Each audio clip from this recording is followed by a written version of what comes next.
নমস্কার, সকল স্বাগত জানিয়ে শুরু করছি জীবনের আলো অনুষ্ঠান। সকলে নিশ্চয়ই খুব ভালো রয়েছেন। দেখুন, আগামী আর কয়েকটা দিন বাদেই খুব বড় একটা অনুষ্ঠান অনুষ্ঠিত হবে, যেটা হিন্দু ধর্মের ক্ষেত্রে সব থেকে গুরুত্বপূর্ণ, এবং সেটা এই বছর অর্থাৎ 2025 সালের নির্দিষ্ট যে দিন, অর্থাৎ এখানে বলা হচ্ছে 26 এবং 27 তারিখ, দুটো দিনে ইঙ্গিত রয়েছে। আমি বলবো অবশ্যই কখন কোন সময় লাগছে, কিভাবে এই তিথিটা শুরু হচ্ছে।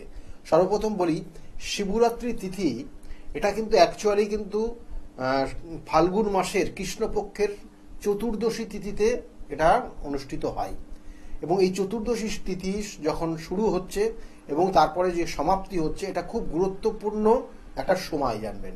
তাই এই নির্দিষ্ট সময় বলা হচ্ছে কঠিন থেকে কঠিনতম সমস্যার, আমাদের জীবনে তো বিভিন্ন ধরনের সমস্যা থাকে, তাই কঠিন থেকে কঠিনতম সমস্যার সমাধান করা যায়। তাই এই নির্দিষ্ট তিথিটা কখন থেকে শুরু হচ্ছে এই বছরে দেখে নেই।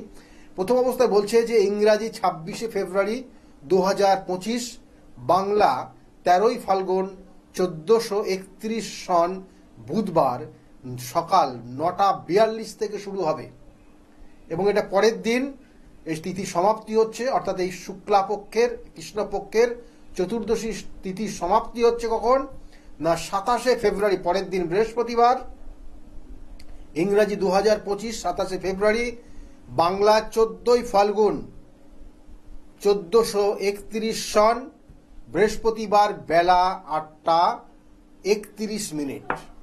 এই পর্যন্ত এই তিথিটা থাকছে। এবার এখানে দেখুন, অর্থাৎ এখানে দু রকমের মত রয়েছে পুজোর ব্যাপারে। আপনি কোন সময় পুজো করবেন, কোন সময় নিষ্ঠার সঙ্গে পালন করবেন, এগুলো কিন্তু এই পালন তিথি কিন্তু দু রকমের আছে। অর্থাৎ শৈব সম্প্রদায়ের মধ্যে যারা রয়েছেন, যারা শিবের ভক্ত, শিবের উপাসনা করেন, তাদেরকে শৈব বলা হয়, এবং তারা এই তিথিটা কিন্তু ওই চতুর্দশী তিথি যখন শুরু হবে তখন থেকে এরা কিন্তু এরা কিন্তু পুজো পাঠ করতে শুরু করবে। অর্থাৎ বলা হচ্ছে যে এটা ফেব্রুয়ারি মাসের 26শে ফেব্রুয়ারি, এটা কিন্তু রাত্রে তাদের জন্য এটা বিশেষ করে শুভ সময়।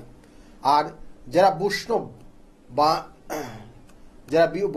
বা যারা গোস্বামী মতে পুজো করবেন, তাদের জন্য কিন্তু পরের দিন বৃহস্পতিবার, সেখানে তাদের শিবরাত্রি তিথি তারা পালন করবেন। এবং এই যে সময়টা বললাম, এখানে এই সময়ের মধ্যে একটা পারণ বলে, অর্থাৎ আপনি ওই নিষ্ঠার সঙ্গে আপনি যে পুজো পাঠ করলেন এবং তার পরের দিন যখন নিয়ম ভঙ্গ বলা হয় না, একটা নিয়ম ভঙ্গ একটা প্রথা রয়েছে, আপনি কোনো অন্ন বা কোনো কিছু খাবার গ্রহণ করবেন, সেই একটা নির্দিষ্ট সময় থাকে। কারণ আপনি উপবাস ভঙ্গ করবেন, উপবাস করলেন, উপবাস ভঙ্গ করার একটা নির্দিষ্ট সময়, সেটাও একটু বলে দিই আগের থেকে। মানে এটার টাইমটা কিন্তু যারা বুধবার পালন করবেন, বুধবার যারা পালন করবে, শৈব মতে যারা পালন করছেন, বুধবারের রাত্রে যারা শিবরাত্রি পালন করছেন এবং ওই চতুর্দশী তিথি ধরে পালন করছেন, তাদের জন্য পরের দিন সকালবেলা, অর্থাৎ বৃহস্পতিবার সকাল 8:39 থেকে, অর্থাৎ 8:31 থেকে 9:56 পর্যন্ত এই সময় তাদের পারণ সময়টা থাকবে। এই সময়ের মধ্যে তারা নিয়ম ভঙ্গ বলুন বা আপনার যেটা বিশেষ করে যেটা বলা হয় যে উপবাস ভঙ্গ, সেই উপবাস ভঙ্গ আপনি করতে পারেন। এই নির্দিষ্ট সময়ের মধ্যে করতে হবে। আর পরের দিন যারা বলা হচ্ছে বৈষ্ণব বা গোস্বামী মতে যারা পুজো করছেন, তাদের ক্ষেত্রে কিন্তু পরের দিন অর্থাৎ শুক্রবার সকালবেলা 6:56 মধ্যে তাদের ক্ষেত্রে কিন্তু তার উপবাস ভঙ্গ বা পারণের সময় নির্দিষ্ট করা রয়েছে। তাহলে এই সময় নির্দিষ্ট তিথি ধরে আপনাকে এই জায়গাগুলো বা এই পুজো পাঠ করতে হবে। কারণ এখানে এই শিবরাত্রি তিথি যে গুরুত্ব রয়েছে, গুরুত্ব কিন্তু অপরিসীম গুরুত্ব। আমি সেই জন্য প্রথমেই বললাম যে কঠিন থেকে কঠিনতম সমস্যার সমাধান করা যায় এই নির্দিষ্ট তিথি ধরে কাজ করলে। কারণ অনেক ক্ষেত্রে জানবেন যে যাদের বিবাহ হচ্ছে না, যাদের ক্ষেত্রে সন্তান আসছে না, যাদের জীবনে কিছু হচ্ছেই না, হতাশার জায়গা, কঠিন কোনো সমস্যার মধ্যে জড়িয়ে গেছেন, আপনার ক্ষেত্রে দেখা গেল কোনো শত্রুতার কবলে পড়ে আপনি কঠিন সমস্যার মধ্যে জর্জরিত অবস্থায় হয়ে গেছেন, সে অর্থ হতে পারে, সে আপনার শরীর স্বাস্থ্য, কারণ শরীর স্বাস্থ্য হচ্ছে সব থেকে বড় সম্পদ আপনার। তাহলে সেই জায়গা আপনার ক্ষেত্রে সমস্যা তৈরি করেছে।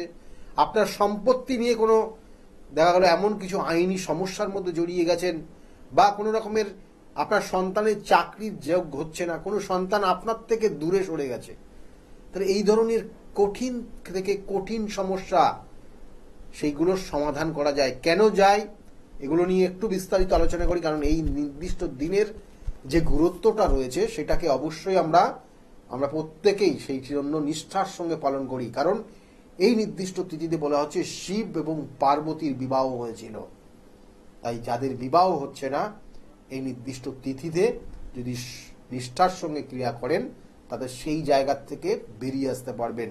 কারণ এই নির্দিষ্ট তিথিতে বলা হচ্ছে শিব পার্বতীর বিবাহ, বা শক্তির সঙ্গে কিন্তু শিবের মিলন হয়েছিল, বা এখানে বলা হচ্ছে যে পুরুষের সঙ্গে প্রকৃতির মিলন হয়েছিল।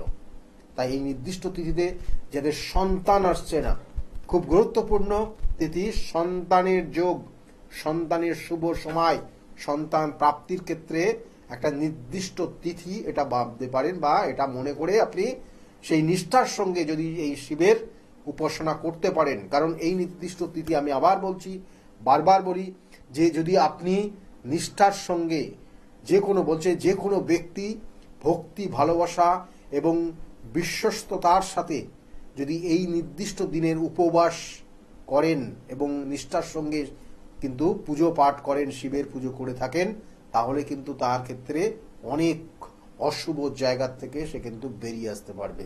এবং দেখা যাচ্ছে যে বলা হচ্ছে যে অনেক জাতক জাতিকা জীবনে হতাশার জায়গা দাঁড়িয়ে গেছে, সেখানে মানে এমন একটা পরিস্থিতি তৈরি হয়েছে সেখান থেকে বেরোতে পারবে কিনা, তাদের জন্য বলবো যে এই নির্দিষ্ট তিথিটাকে কাজে লাগান। কারণ এই নির্দিষ্ট তিথি এমনই একটা নির্দিষ্ট তিথি যেটা আপনার জীবনের কিন্তু প্রতিভা রয়েছে, সেই প্রতিভা বিকশিত হচ্ছে না। আপনার মধ্যে প্রতিভা রয়েছে, কোনো না কোনো জায়গার থেকে আপনাকে আটকে দেওয়া হচ্ছে যাতে আপনি সেই জিনিসটাকে কাজে না লাগাতে পারেন। তাই এই নির্দিষ্ট তিথি যেটা গুরুত্বপূর্ণ তিথি, যেটা আপনার ক্ষেত্রে হতাশা, আপনার ক্ষেত্রে আপনার জীবনের যে উজ্জ্বলতম দিক সেইগুলোকে প্রস্ফুটিত করা, সেই নির্দিষ্ট দিকে আপনাকে নিয়ে যাওয়া, এখানে কিন্তু এই নির্দিষ্ট তিথিতে কাজ করলে হয়। কারণ এই যে নির্দিষ্ট তিথিতে শিব পার্বতীর বিবাহ হয়েছিল, শিব এবং পার্বতী, কারণ পার্বতী সে কিন্তু অনেক তপস্যা করে আজকে এই শিবের মতো বর তিনি পেয়েছিলেন। কারণ শিব সবসময় তিনি কিন্তু মানে শ্মশানচারী, সেখানে কোনো কোনো সময় ধ্যানে মগ্ন অবস্থায় রয়েছেন, এবং তাকে জাগরণ করার জন্য কিন্তু এই সময়টা মানে অনেক, এখানে কিন্তু বলবো অনেক দেবতারও কিন্তু সেখানে হাত ছিল। কারণ সেখানে সৃষ্টির জায়গা নষ্ট হয়ে গেছিল, সৃষ্টির প্রয়োজন ছিল, সেখানে শত্রু দমন হয়ে গেছিল, সেখানে নেগেটিভ এনার্জি ভীষণভাবে তৈরি হয়ে গেছিল, এবং সেই নেগেটিভ এনার্জি সেখান থেকে তাদেরকে প্রতিহত করে তাদেরকে সেই জায়গার থেকে বের করা। এবং এই নির্দিষ্ট বলা হচ্ছে যে দেবতারা অসুরদের কাছে বারংবার প্রতিহত হচ্ছিল, এবং তখন প্রয়োজন ছিল একজনের যে কিনা এই অসুরদের থেকে রক্ষা করে।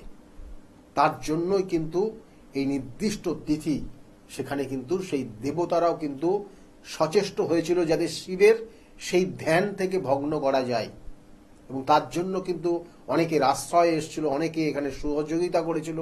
কিন্তু পরবর্তী টাইমে সেই কিন্তু পার্বতী সেই শিবের সঙ্গে তার বিবাহ হয়েছিল এই নির্দিষ্ট তিথিতে। অনেক কিছু পরিকল্পনা, অনেক কিছু নিষ্ঠার সঙ্গে পালন করে সে কিন্তু সেই লাস্টে গিয়ে সেই শিব পার্বতীর বিবাহ হয়েছিল। কারণ একসময় কিন্তু শিব সেখানেও কিন্তু তাণ্ডব নৃত্য করেছিল, যেখানে কিন্তু সৃষ্টির বিনাশ হতে চলেছিল। তাই এই নির্দিষ্ট তিথি গুরুত্বপূর্ণ তিথি। আর তার সঙ্গে সঙ্গে বলবো যে আমাদের জীবনে চাওয়া পাওয়ার জায়গা অনেক কিছু থাকে, আমাদের চাওয়া পাওয়া, এবং সেই জন্য আপনারা দেখবেন যে শিবকে তিনি অল্পতই তুষ্ট হন। একটা সংসারে যদি আপনি দেখেন যে বহু ধরনের সমস্যা থাকে, তাই সংসারের সুখ শান্তি সমৃদ্ধির জন্য দেখবেন যে মায়েরা তারা গৃহে শিবলিঙ্গ স্থাপন করে তারা প্রত্যেক দিন কিন্তু নির্দিষ্টভাবে শিবলিঙ্গে জল ঢালেন এবং পুজো করেন। আবার অনেক জায়গায় দেখবেন সোমবার করে পুজো করেন। তার মানে অ্যাকচুয়ালি কিন্তু তার অর্থাৎ সেই সংসারের সুখ শান্তি সমৃদ্ধি এবং আগামী দিনে তার সংসারে যারা রয়েছে প্রত্যেকটা মেম্বার যাতে তাদের উন্নতি লাভ করে, তাদের নির্দিষ্ট যে লক্ষ্য সেই লক্ষ্য পূরণ হয়, তার জন্য কিন্তু তারা এই শিবের পুজো করে। তার জন্য দেখবেন যে এই নির্দিষ্ট তিথি মায়েরা বলুন বা যাদের বিবাহ হয়নি এখনো কুমারী মেয়েরা, তারাও কিন্তু ওই শিবের মতো বর পাওয়ার জন্য এবং সংসারকে সুখে শান্তি সমৃদ্ধিতে আগামী দিনে রাখার জন্য তারাও কিন্তু এই নির্দিষ্ট তিথিতে শিবের পুজো করে থাকেন বা এই শিবরাত্রি পালন করে থাকেন। তা এর সঙ্গে সঙ্গে বলবো যে শিবরাত্রি পালনের কিছু নিয়ম নীতিও রয়েছে।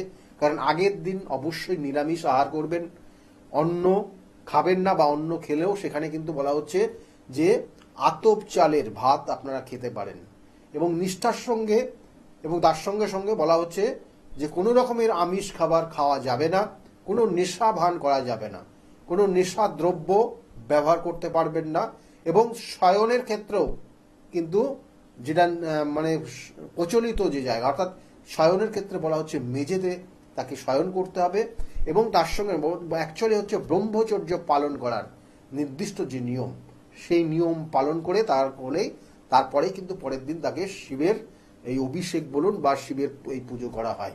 এবং এই নির্দিষ্ট তিথিতে বলা হয় যে 4 প্রহরে 4 রকম দ্রব্য দিয়ে শিবের অভিষেক করা হয়। প্রথম প্রহরে পুজো যেটা হয় সেটা হচ্ছে দুধ দিয়ে, তারপরে প্রহরে দই দিয়ে, তারপরে প্রহরে